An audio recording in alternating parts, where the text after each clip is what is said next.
You're welcome to my channel. In today's video, I'm going to share with you amazing tips on how to prevent your bread collapsing after baking. This is not when you are baking or, when you are waiting for the dough to rise. I mean, after baking your bread, the middle shrinks and it collapses and reduces and it's not firm. If your bread is not firm, you cannot actually load in a truck and distribute because it will always collapse. I'm going to share with you some tips that will help keep your bread firm. I was invited back to one of the bakeries I've visited before in Akwa Ibom State. And when I got, the problem was this collapsing. They were able to maintain the quality recipe, the taste, and their baking strategies, but something went wrong and they were unable to correct it. I tried to explain to them online. They were unable to catch it up. So I decided to visit. When I got there, it was a simple thing. And do you know what? One of those things that caused that problem, I told them the first day I visited there. From the first day I visited that bakery, I told them that this will be a problem. This will be a problem. They said they want it like that. And most of you, when you invite somebody to teach you, you don't always listen, pay attention, follow instructions. You want to still teach the person that you invite to teach you. And that is a big problem. Now, he spent more money bringing me back to Akwa Ibom, and just to rectify what I spotted from the beginning, just to make that correction again. So you can see that just learn to pay close attention when you invite somebody to train you, or whenever you have opportunity to learn, pay attention, follow instruction, and it will help you. And so I'm going to share with you 4 or 5 ways that you can actually prevent that collapse. Having said that, let's go straight to the video. But before we begin, now, you have to subscribe. Please click the like button so that others will learn from this video. The first thing is the size of your pan. I will be using the Uyo experience to explain so that you will get it clear. Now, when I got to the bakery, I have to check the pan. They have already bought a certain bread, a certain brand of bread that they want their bread to be like that. So I looked at it, I smiled because I know it's an easy job. I have to ask them, what is the weight of your dough? They said 1.2, which means the one they want their own to be like, they weigh more than that. That one is 1.3. They weigh the dough 1.3. Meanwhile, their own is 1.2. That means a difference of 100 grams, which is a big loaf. It's a big loaf of bread. Now, the mass here is that the bread they want me to bake to be that standard and firm, strong, good as that one, the pan was smaller in terms of length, width, and height. Now, their own is 1.2 kg, and the length is longer, it's longer than the one they want me to bake like, and it's longer, it's wider, everything is bigger. It's like a bucket. This one is like a bucket. Now, from the first day I visited that bakery, I told them that your pan is too long, it's too deep, it's too wide. Now, so I have to take this bread they bought that they want it to be like that, dip it into this pan, and there was a space of this gap, very long, and then they could see the depth.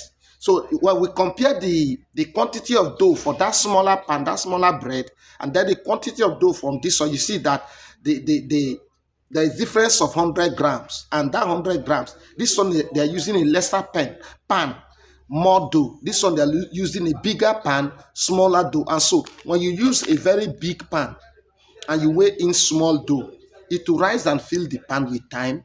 And after baking, because of the holes, the porosity inside the bread, there will be no strength to make the bread to be firm. And so every little pressure will make that bread to collapse. Sometimes as soon as you bring it from the oven, you see that there is a depression going on. It's because the holes inside are too much. The spaces, the weight of the dough is not enough. So the holes inside is too much, and that can cause that depression. That is one of the things. So what I did in that Akwa Ibom was to amend the pan to that size, and then I also increased.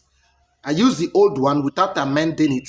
I increased the dough from 1.2 to 1.4 so that they will see the difference. So when we bake the 1.4, and we also use the pan that I've amended, and use the 1.2 to bake. To their surprise, both were firm because this one has been reduced in size, in depth, and so the 1.2 was okay, and it was exactly like the one they bought, for us to compare. And then the 1.4 old pan, you see that it was firm because the dough was enough. Now, the second thing that can also cause that depression after baking is improper baking.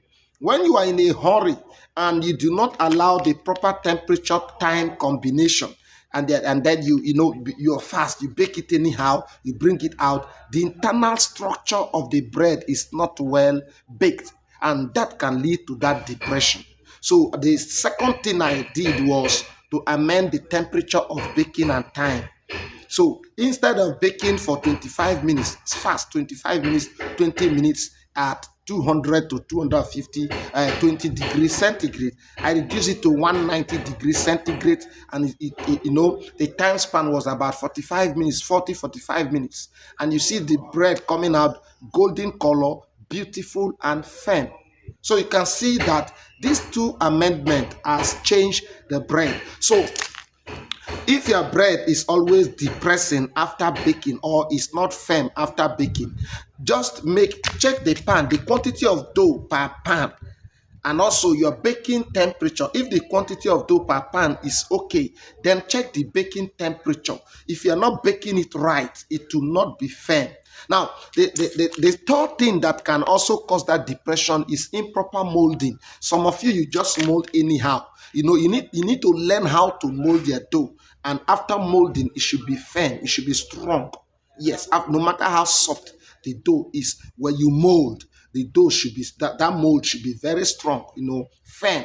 That is how the dough will, after rising, the bread will also be sustained. There should be no gaps where after molding there is internal space that will lead to another porosity that will cause that collapse. So I have to observe the way those girls were molding and the boys were molding in that aquarium, and I have to teach them the proper way of molding. So when I amended the molding, the pan, the quantity of dough per pan, you see the result changing. Now, the next thing is I also observed that they were not patient enough to mix it properly. So once little smoothness surfaces, they stop mixing. Mixing is okay. They transfer it to the table. So mere touching, you see that the dough is cutting, is tearing. Is giving us all kind of signs. So I smiled. I baked that one to prove to her that your mixing was not okay. Sometimes when you keep talking, they will not believe. They will just some of them will be sentimental. You just want to show off. You just want to show that you are the master. So I have to accept the one, that dough. After all, it's just 5 kg. So I have to accept that one, bake it, so that she will see how rough and how weak the dough is. Then I ask her to stand by my side while I mix. So when I mixed, I reminded her the steps in mixing and taught her how to mix properly. When we bake both bread, the same recipe, but they don't appear the same. The first one was rough because the mixing was not okay. The second one was smooth, nice, and firm. So mixing is one of the things that can cause that bread collapse, because the structure during mixing has to be developed properly. The dough structure and porosity, everything must be well blended so that when you mold, it will be firm, and then you bake the right temperature. And then the final thing I did was to change improver, because initially they were using EDC, and the disadvantage of EDC is that it can easily be diluted. If you just mix it with groundnut oil, it will blend, and nobody will know that this one has been diluted. So I suspected that the EDC was weak, and so it was not giving us that bread improver's quality and properties. So I have to change the improver from EDC to another brand. So when I changed the improver, it came out very nice. So you see, these 5 steps I took made the bread to be firm and more profitable, because we amended the pan, to fit in, and you see the difference was not that visible. And so don't just wake up and go to those panabitas to construct pans for you. You have to know the right dimension. Go there with a certain loaf, that this is good, this size is okay. I've created a video on the sizes of pans. You can check on my channel and get more insight on the sizes of pans that you should use. We offer both online and physical training.